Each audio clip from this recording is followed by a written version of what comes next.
Hello friends, good morning. कसे आहात सगळे? तर आजचा माझा हा डेली ब्लॉग आहे. तर आज मी सकाळी सकाळी नाश्त्याला इथे एक वेगळ्या प्रकारचा नाश्ता बनवत आहे. सगळा पौष्टिक नाश्ता आहे हा खूप. त्याच्यामध्ये मी गाजर, बीट वगैरे किसून असं टाकलेलं आहे आणि अगदी झटपट होतो. तुम्हाला जर पूर्ण रेसिपी पाहिजे असेल तर नक्की मला कमेंट करून सांगा. आणि रोजचाच आपल्याला प्रश्न पडतो, काय नाश्ता बनवायचा, काय नाश्ता बनवायचा, आणि सुचतच नाही. तर म्हटलं चला आज आपण हा नाश्ता बनवून बघू. आणि खूप छान जमले, काही चिटकले वगैरे नाही आणि खूप कुरकुरीत झाले होते. आणि तेल पण जास्त लावायचं नाही त्याला, खूप. आणि इन्स्टंट होता. रात्री मी मूग भिजून ठेवले होते आणि सकाळी त्याला मिक्सरमधून काढले आणि इन्स्टंट बनवले. कांदा वगैरे चिरला, टोमॅटो चिरला आणि खूप छान होता. तुम्ही पण नक्की ट्राय करून बघा. याला आपण मुगाचे थालीपीठसुद्धा म्हणू शकतो किंवा चिला म्हणू शकतो. खूपच टेस्टी लागतो. आणि यांच्या टिफिनसाठी पण मी सकाळी बटाट्याच्या काचऱ्या बनवल्या होत्या. एकदम छान लागतात त्यासुद्धा बटाट्याच्या काचऱ्या. सिम्पलच बनवल्या होत्या. आणि त्यानंतर मग मी त्यांना नाश्ता दिलं. आणि मग अंशिका पण उठली होती, तिला पण मला नाश्ता द्यायचा होता. तर तिलासुद्धा इतके आवडले, खूप कुरकुरीत लागत होते, तर तिलासुद्धा मी दिले आणि मी पण नाश्ता करून घेतला. तर इथं मी बटाट्याच्या काचऱ्यामध्ये कोथिंबीर टाकून घेतली. तर बघा तुम्ही, आता मी अंशिकाला चिला देते, तिला खूप आवडतो आहे. तर खूप छान दिसतो आहे चिला. तर हे बघा इथं अंशिका खाते. हा बाळा, आवडलं? कसे छान छान आहे, कसे आहे मामा? छान आहे. तर नाश्ता वगैरे झाल्यानंतर मी इथं सगळं घर आवरून घेतलं. किचन वगैरे, हॉल वगैरे सगळी झाडझूड केली. मी पण फ्रेश वगैरे झाले. त्यानंतर देवपूजा पण करून घेतली मस्तपैकी. आणि त्यानंतर आजपासून मला हॅलो, कसे आहात सगळे? तर आजपासून मी स्वामी समर्थांचं पारायण करते. तर सहजच करते, खूप दिवसात चाललं होतं. आणि आता घरातलं पण सगळं आवरून झाले. तर नक्की व्हिडिओ कंटिन्यू बघा. आणि माझे व्हिडिओ तुम्हाला आवडले तर व्हिडिओला प्लीज नक्की सबस्क्राईब करा, कारण सबस्क्राईब तर फ्री आहे. सो नक्की सबस्क्राईब करा. आणि तर आजपासून मी स्वामी चरित्र सारामृत या अध्याय वाचायला सुरुवात करणार होते. तर त्यासाठी मी तसं जी काही पूजा असते, स्वामींचा फोटो वगैरे ठेवला, पाटावर एक छान वस्त्र ठेवलं. त्याच्यानंतर स्वामींचा फोटो मी इथं नवीनच आणला होता, त्याच्यामुळं तो ठेवून घेतला. त्याच्यानंतर फुलं वगैरे वाहिली आणि दिवा वगैरे लावून घेतला, उदबत्ती लावून घेतली. तर खूप छान अनुभव आलेला आहे मला याआधी पण. आणि स्वामींची सेवा केल्यानंतर आता आपला फायदाच होतो. सगळे आपले दुःख कष्ट सगळं काही निघून जातात. तर मी इथं 21 अध्यायाचं वाचन करणार होते, त्याचा मला संकल्प पण करायचा होता, तोसुद्धा केला. आणि इथं स्वामींना मी मस्त गंध लावून घेतलं. त्यानंतर फुलं वगैरे वाहिली आणि छान असं सगळं मांडून घेतलं, पूजेचं सगळं छान असं. त्याच्यानंतर पोथी तेव्हा ठेवून घेतली मी, दिवा वगैरे लावून घेतला. तर आणि कसं घरामध्ये पण प्रसन्न वाटतं स्वामींची पूजा केल्यानं स्वामींची. आणि मी तसं तर स्वामींचं नाव घेतच असते. आपण साधं नामस्मरण जरी केलं ना स्वामींचं, तरी आपल्याला खूप छान वाटतं. कधी आपल्याला काही कष्ट असेल, कधी काही मन नाराज असेल, तर फक्त स्वामींचं आपण नामस्मरण जरी केलं ना मनातल्या मनात, तरी आपल्याला खूपच त्याचा फायदा होतो. असं नाही की तुम्ही एवढेच पारायण केले पाहिजे, तेवढेच पारायण केले पाहिजे, पण आपल्या मनाच्या शांतीसाठी आपण हे पारायण वगैरे करणं हे खूपच छान वाटतात पारायण केल्यामुळं. सो असे मी सगळं इथं संकल्प वगैरे करून घेतला, सगळी पोथी वगैरे सगळी मांडून घेतली सगळी. त्यानंतर मी इथं पारायणाला सुरुवात केली.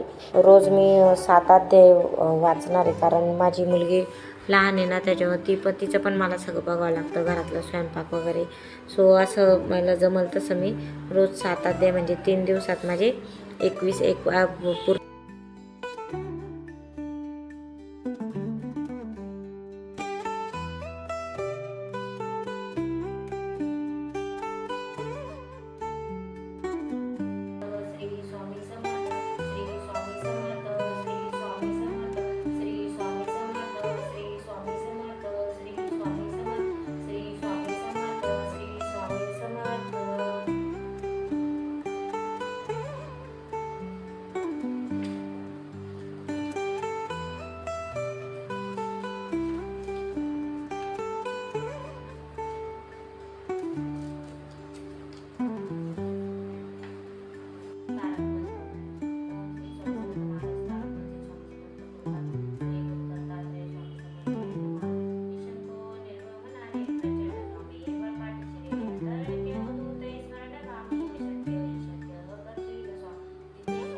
तर स्वामींची प्रार्थना वगैरे बनवून घेतली आणि त्यानंतर मी वाचनाला सुरुवात केली आणि वाचल्यानंतर मन एकदम प्रसन्न होतं आणि एकदम स्पीडने नाही वाचलं, मी हळूहळूच वाचत होते. आणि कसं हळूहळू वाचले आणि कसं हळूहळू वाचल्यामुळं कसं मन व्यवस्थित, आपले शब्द पण आपल्याला कळतात, त्याचा आचार विचार कळतो.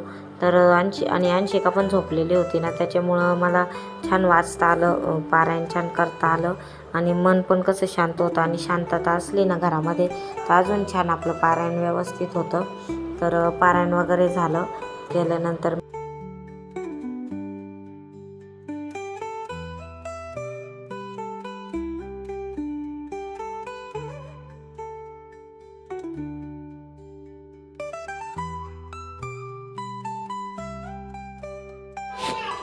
तर पारायण वाचल्यानंतर मला इथं दुपारचे स्वयंपाकासाठी इथं भाजी करायची होती दुपारच्या जेवणासाठी.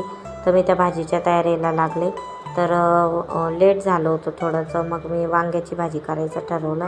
अगदी झटपट होती वांग्याची भाजी, तर ती करणार होते मी. वांगे वगैरे चिरून घेतले आणि आज आईंनी पोळ्या लाटून घेतल्या होत्या, त्याच्यामुळे मला काही टेन्शन नव्हतं. त्याच्यामुळे मी म्हटलं वांग्याचीच भाजी करू, पटकन पण होईल आणि खूप छान होईल. आणि हे पारायण करत असताना आपल्याला कोणत्याही पद्धतीचं लसूण नाही खायचं आणि कांदा नाही खायचा असं काही नाही. जे गुरुचरित्राचं जे पारायण असतं ना त्याच्यामध्ये आपल्याला लसूण वगैरे ते काही चालत नाही, त्याचे खूप नियम असतात. तसं ह्या पारायणाचं आपल्याला काही नसं. आणि मांसाहार तर मी अजिबातच करत नाही, त्याच्यामुळे प्रश्नच येत नाही ते काही खाण्याचा. मी प्युअर व्हेजिटेरियनच आहे, त्याच्यामुळं घरामध्ये सगळं काही व्हेजच असतं. सो मी इथं भाजी करायला घेतली आणि भाजी करून झाली आणि भूक पण लागली होती.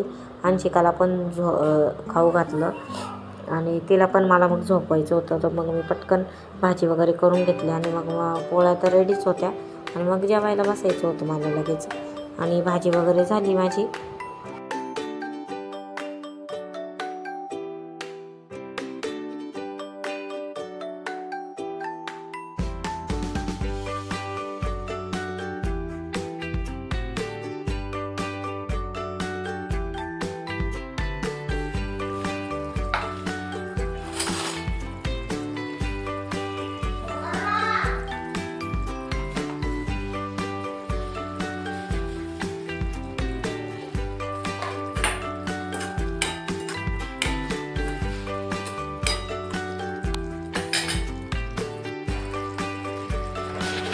सो भाजी तर रेडी होती, मस्तपैकी भाजी अशी छान दिसते.